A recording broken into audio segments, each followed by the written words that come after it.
Welcome to Creating Art with Jenny. Today I'm going to give you a quick tour of my art studio, and it's down the hall. This room has been repurposed for many things over the years, but now it is finally my art studio. Here is a painting by my former art teacher Bill Worrell that I won actually in a raffle. And so it kind of graces the entrance to my room. And it says, as you come in, I have hardwood floors, which I love. And then let me open the door a little bit more. I have a painting of a peacock, which actually former parents of mine put together of my students' fingerprints, and they put their names and had an artist professionally paint it, which I thought was very thoughtful, and it's just beautiful as well. So an art studio should be a place that you love, and I've always loved chandeliers, and I love brick walls. So I have created a space that basically I'm able to come in and do my Etsy cards and watercolors and any kind of crafts that I want, and I'll show you everything that I have in here. So starting off, here's my brick wall, and then no, it's not real, it's actually a faux brick wall. I ordered the peel and stick faux brick from Amazon. It works great, and it's so fun. I have a lot of people that say, is that really real? I'm like, well, no, it's not, but it looks real enough. Here's one of my little pull-out trays that I use to organize some of my art materials, and I keep my hairdryer in there. As a watercolorist, you know that you need to sometimes dry. I have a lamp that helps me to see better. As the older I get, the more light I need. And here's where I do the majority of my work. So I have a little iron that's an antique that I hung up there to make the wall look more real. And then of course I have a little fake fern up there as well. So in the corner I have my old toy chest, and then I have a really tall table that I do like to stand at, and then I'll do computer work. And as you can see, I have a beautiful window that lets in a lot of light, and above I have a piece of driftwood that I found. Oh, and there's my chandelier that I painted and my husband so kindly hung for me. So I am a collector of small things and all things. I do collect shells and rocks, and this is like a little shadow box that I put together, and I'm still collecting some of the things. So you can see I have some little tiny things in there that I've just collected over the years. And then I have a bunch of sea glass that I also have collected just from the beaches in Oregon and California, and rocks, some agates that I tumbled. And then one of my newest pieces that I have in my studio is the Talisman, which is a sculpture by my old art teacher, Bill Worrell, who passed away recently. And it's a shaman, and he has a studio in Santa Fe called the Worrell Gallery. And so we went there this summer, and I was able to purchase this, and it's one of my favorite pieces. It has so many things that are Bill, and I've shared some things in my art room with it too, and it's just beautiful, and it makes me happy. So it's something my husband got me for our anniversary. So I try to keep my room, since I was a mom and all I had was boys around, I really like girly stuff. So I've always tried to have a room that was a little girly just for me. And I love plants, and I keep a few live plants in here, but it's also something that really makes me happy. So coming over here, as you know, I do cards on Etsy, so I have a little twirl around where I can keep things. And then here's also another little organizer where I keep my ribbons and some of the things that I've made over the years or collected over the years.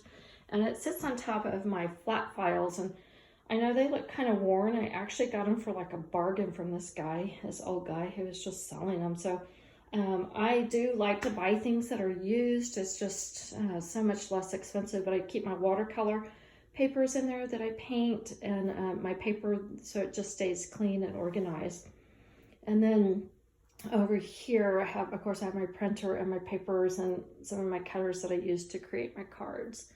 So above that, I found this little painting in just a garage sale. I think it was like $5. I just loved it, and it was a watercolor, so I had to have it. And then I did repaint my room gray, Oh, and that's one of my fun little chandeliers that I found. It's like pink. So another little girly thing that I like. But I love bottles. And so miniature bottles of all kinds, perfume bottles, antique bottles, you name it. I just like to collect them, and colored bottles and things like that. So that is something I have on my shelves that make me happy. And I created this little mobile. And then over here, I also love little ceramic pots, and the majority of those I have created. Some of these three were done with Bill Worrell out at his place, and with Raku. And I just love to collect nature things as well, and I love little pottery things. And then in here I have a tiny little hummingbird nest, and I have several of them. And my tree right outside of my window, they always build nests there, and I don't take them out of the tree, but storms come and the winds come, and if I'm lucky, I find them on the ground. So all of these I have found have been blown on the ground. And this one is, I mean, they're so petite. If you can see, like my finger, they're just precious, and I just love them, and they're such works of art, and they're so creative. And as you can see, I love my sea things I find, and my dried kelp that I've talked about before that is just so fun. And these are like old-time well carvings that my mom had, and I got when she passed away. And so as you can see, these are things I don't know, they bring me joy. Fossils, all kinds of different things that, you know, are not valuable at all, but they do bring me joy. And then here is, I've got to show you my tree, if I can get over there without, it's bare right now because it's winter, but it is really beautiful. So the light really filters in the afternoon. And so sometimes I have to be careful about where I do my art, because sometimes it can affect how you look at things. And then I have up here faith, hope, and love, things that are important things for me. And I took off my doors of my closets because I have bunches of stuff in there. So what's behind my wood wall? Oh, well, it's not a wood wall. First of all, it is a shower curtain. Super cool. All right, here's the big reveal. Okay, just more art storage. That's it. Nothing big, but I do have, I just have lots of things that I like to keep in here. These are for my cards that I create, easy to get to. And then, art supplies, things like that. And it's just as a way to keep me organized, and, extra brushes and stuff, because artists always have a bunch of those. And then the last thing in my art room, which is really nice, is I have more storage behind this door. And as you open it, it's like I just keep like my cards and all sorts of stuff in there that help me, that I need to kind of keep away. So it kind of makes it a little bit out of sight, out of mind. And I do need to go back through and clean up a little bit more. And as you can see, it's clean right now. It's not always clean. It does get pretty messy. But that's my art studio tour. I hope it inspires you to create your own room or your own space. It really is a respite, and it's very nice. And, a lot of these things I just got secondhand. So good luck, and thank you for watching.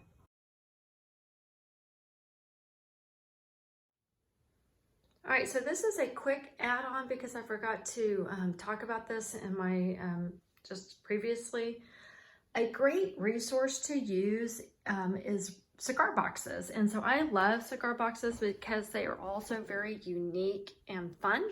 The bottom three I got from a cigar shop, and the top one is actually a secret box because my mom got this over in Asia, and I keep papers and things like that in there, and then it's secret because you have to know to slide it to the side in order to open it. And then these boxes are just fun because they're also different, and they have beautiful insides. So I love cigar boxes. They're uniquely made, and they're also different. And this one I actually do keep my pressed flowers in. Now the bottom one is actually not a wood box, but made out of the strong paper box. And so I don't know if you're of my age or not, as one of my friend's daughters who is a counselor says, women of a certain age, but if you are of my certain age, then you will remember going to school with a heavy paper box that you kept your supplies in instead of the bad plastic boxes that I have to buy for my kids that fall apart. They're already falling apart. It's December and they're falling apart. But these were, I think they were like Chief. They were blue. I can't even remember. I wish I had a visual of them. I mean, I kind of do in my head. But they were so fun. And so I actually got those for free because the guy at the store, he knows I'm a teacher. He goes, oh, please just take them. Anytime you want boxes, please come. So I would suggest go to your cigar box. I mean, they'll sell them for like just a couple of bucks. They do not reuse them. So it's a great resource. And then over here, this is one of my little students who I had a couple of years that painted me a painting. He's very talented. I expect to see him. And then underneath, as all artists should have, I would encourage you to have all kinds of art books that you can keep and peruse through. And I'm happy to do a quick share out on all of these books. Some of these are sketchbooks that people have put together that they created. And then some of these are like how-to books. And then of course I love my Texas history, and horses. So there is all of my books that I keep. And so if I'm struggling with what to do, I will pull them out and look at them. All right, thank you for watching the quick add-on.